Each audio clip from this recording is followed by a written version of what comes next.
Welcome back to AM Buffalo.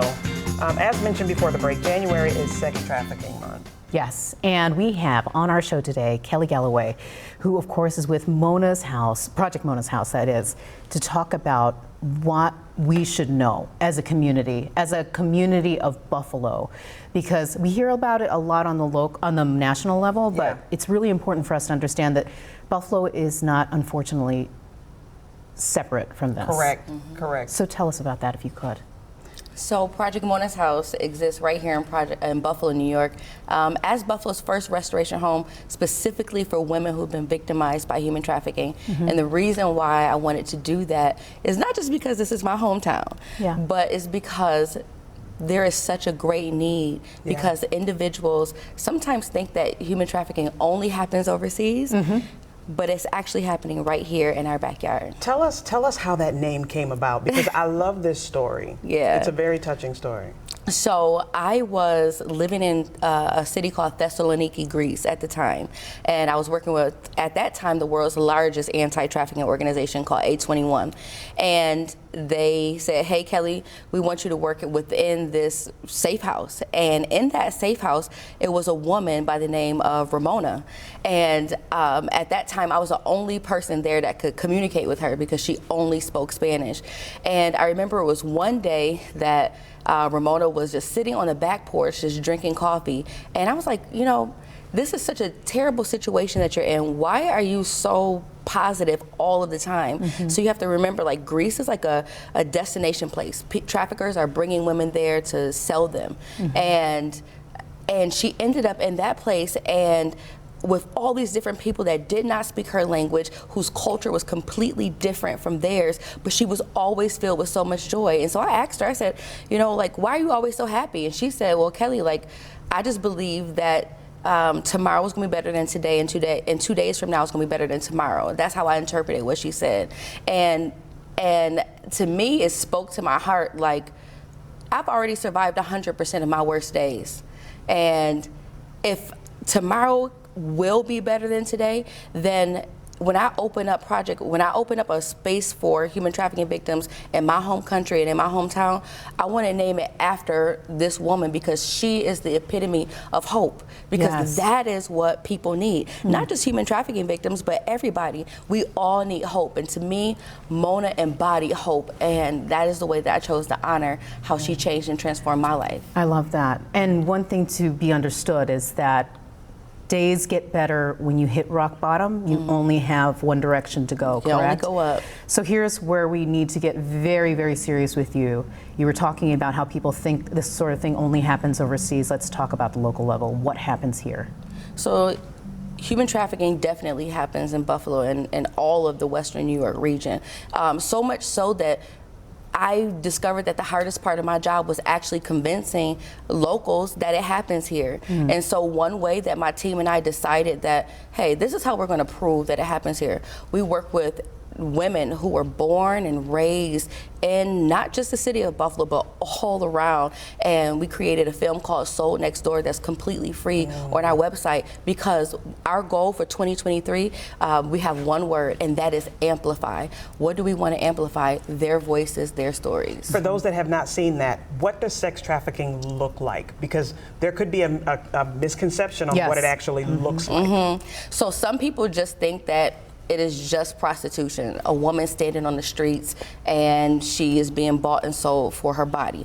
That's not always what it looks like. We have women who are being bought and sold through porn websites, through live webcam websites. We have women who are being forced to go into homes and buildings that we know as brothels, where people can go to those spaces and pay for their bodies.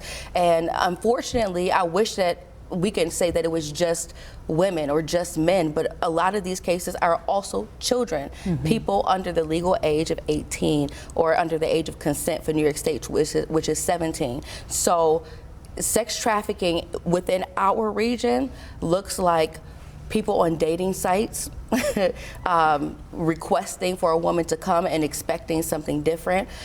People being groomed, especially children being groomed, and they think that they're speaking to somebody their age on a social media app, and it's really not. And they go up to meet them thinking that everything is just what is really not realizing that they are actually communicating with somebody whose entire job is to be a predator. And so if it didn't happen in Western New York, then Project Mona's House would have more beds.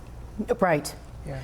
So here's the conversation I think was very eye-opening for me, is that there are organizations that many of us, myself included, I did not know existed, that are trying to lobby for legislation to make certain things legal.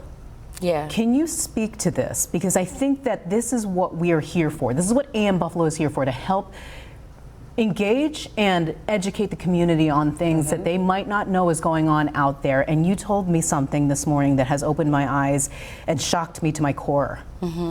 What is this legislation and what does it have to do with our young people? So sex trafficking, when we're talking about sex trafficking, we need to also talk about who are the most vulnerable populations. Yes. Children.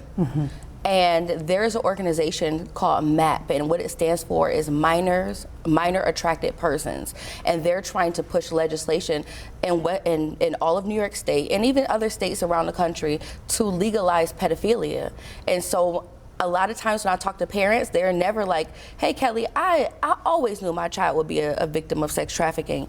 Every single person I talk to, if I communicate with their parents, they always say the same thing. I never thought that it could be my child or that it would be my child. Sure. And at one point, it was just that maybe some marginalized populations were just victims of sex trafficking. But now any child with a smart device, any way that a trafficker or a predator can communicate with them, they will. And my point in bringing that up is a lot of the individuals who want to engage in the purchase of sex trade or participate in a sex trade, they want children. There is a market for children. And so in order for them to not go to jail, why not legalize it? So how can we help? The viewers, Emily, like how can all of us help? Well, that would be a law that MAP would try to pass at a state level so we can communicate with our assembly people and our senators and even write letters to our government and say, our governor, and say, listen, please make sure that we have the proper legislation in place to protect children. Right now in New York State, the legal age for consent is 17, but children are not even considered adults until 18. And so right now we're pushing just to even raise the age from 17 to 18, because right now, you know, people who are 62 and 72 can legally engage with a 17-year-old. And their prefrontal cortex, the decision-making part of their brain, isn't even fully developed until around 24 and 25. They're not able to make those type of decisions, and they don't realize that they're actually being preyed upon. And so just write our local legislators and say, listen, we don't want MAP. This is why it's important to have people like Kelly in our community. Yeah. And we have so much more to learn about Project Mona's House. And when we come back, Kelly is going to stay with us. When we come back, we're going to learn all about that. Stay with us. You're watching AM Buffalo.